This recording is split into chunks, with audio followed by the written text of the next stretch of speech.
Levon Aronian, one of the legends of the game of chess, is coming back to his ideal shape, and perhaps we will see him in top 10 chess players in near future.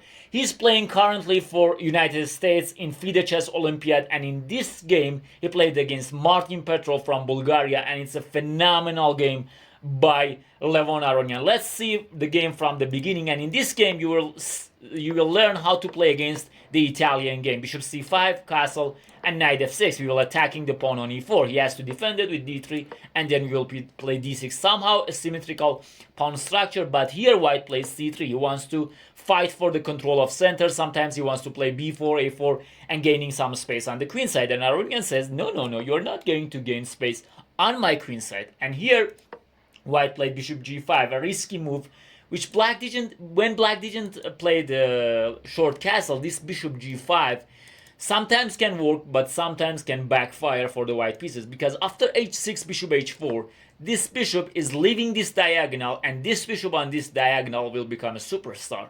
Queen e7 by Aronian. It's a very typical way to respond. Sometimes black wants to play bishop e6, and after bishop takes e6, queen takes e6, he can break the pin. But here white plays d4. Perhaps not a very precise move in this position.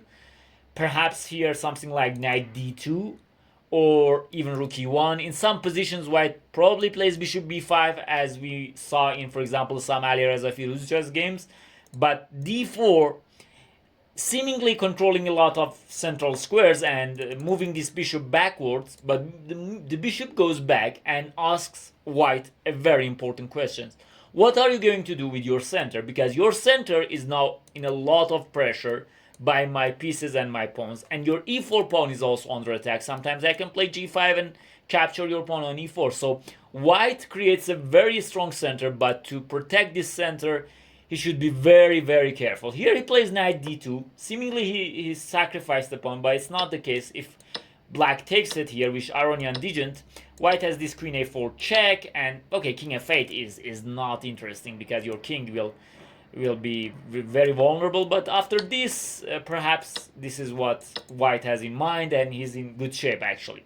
But Aronian says, no, I'm not interested. I'll play just castle. Now I want to take the pawn. There is no more queen a4 nonsense. Now I'm going to take your pawn. What are you going to do? And here white shows his intentions. He plays rook e1. He says, I'm going to checkmate you. I'm going to attack you. Do you dare to take this pawn? And Aronian says, you dare me. Oh, you're daring a wrong person. He takes d4. And after this, white plays e5. The idea is clear, is to open up the lines against the black queen and the black king. After this, Aronian takes, and here white plays knight d4.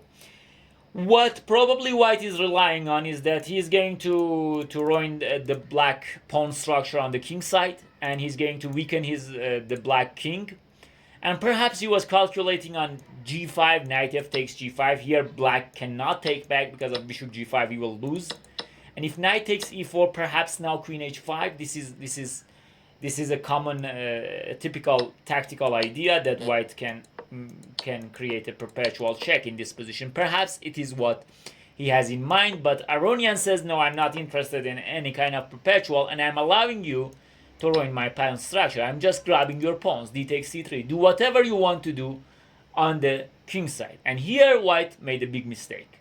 And as you can see, Aronian is also on top in time. Here b takes c3 was a more clever idea. He has his options open right now. He can take with knight, with bishop, and still if g5, there is knight takes g5, and still this here for some reasons this queen h5 doesn't work because of bishop takes f2 check, and after king h1, queen f6. This is to prevent this. This is somehow ridiculous, but it works. But here rook takes e4 is good enough, and after h takes g5, now queen h5, and if you take, you're going to be checkmated even. This game will end in a draw if black plays perfectly, but perhaps Aronian would have replied with bishop b6, and after this, I don't know, knight takes f6, g takes f6, bishop b5, king g7. To be honest, I prefer black. In any position I can play queen d6, rook d8. Yes, these pawns are weak, but I'm a pawn up. My bishops are very good. They are controlling every squares on the board, so why black should be worse in this position? So This was the best option for white, but he took on f6. And he has mating ideas in his mind. Knight h4, okay, I'm going to play queen h5, and I'm going to checkmate the super grandmaster. It's a very easy stuff to checkmate the super grandmaster, no? Aronian says, no, I know chess more than you, bro. I play f5, I'm attacking both of your knights. What are you going to do? Says, okay, queen h5, please give me a perpetual. If you take, I will give check, and this is perpetual check. Remember, there is no knight f5 in any kind of position because bishop is covering this square. So no, so let's have a perpetual against Aronian. I guess this is a team play, and if he can make a perpetual and a draw against this monster, then it's a very good result. But Aronian plays king g7, and I guess white was calculating all of these things, and he plays knight g3 here. I guess he was counting, okay, that I have at least knight g3. I'm not so much down in material. I have knight takes f5. Here even I can play knight takes f5, and my position is not bad. But here he realized that if he do this, then there is knight d4, and if you give the check, then there is king h7. And imagine something like this, b takes c3, then there is f5, so you cannot. And if you take it with knight, once again f5. And look, black king is in no danger once again, and now e4. Anymore, there is no dangers. Queen g5 can come. And black is in good shape. Rook a d1, rook a d8, black is okay. Black is okay. Of course, it needs precise play, but if queen g5 happen, black is completely okay. So this was perhaps his best once again, but he was relying on, okay, knight g3, I'm going to checkmate him. But now suddenly queen g5. Okay, let's trade the queens, bro. What are you going to do? If you don't trade the queens, and if you, for example, capture back, then I will play f4. And it's very hard to respond here because your knight is hanging, your queen is hanging. If you take, for example, knight check, I will just play king f6 and I will grab one of these two. And if you give the check right now, then I will go king h8. Once again, there are lots of big problems. And if you take, I will take. Once again, these two knights are not covering each other anymore. So this is going to be losing. So he took on f5 here, but take, and king f6. A very important move. King h7 would have not been a good move because here white has lots of drawing tendencies in this position. So, but here king f6, black continues with the attack, and here white doesn't have any choice. His knight is hanging. If you move back, then I will just simply take, and it's over. So you cannot play this. So you need to take on h6, but here it happens. This pawn goes to b2, and after here bishop d4. This is extremely bad for white. So okay, if a3 happens, then he can resign, so he prevents a3. But now the knight is coming to very important squares. If you take the knight, then I will always take back, and your bishop is dead right now.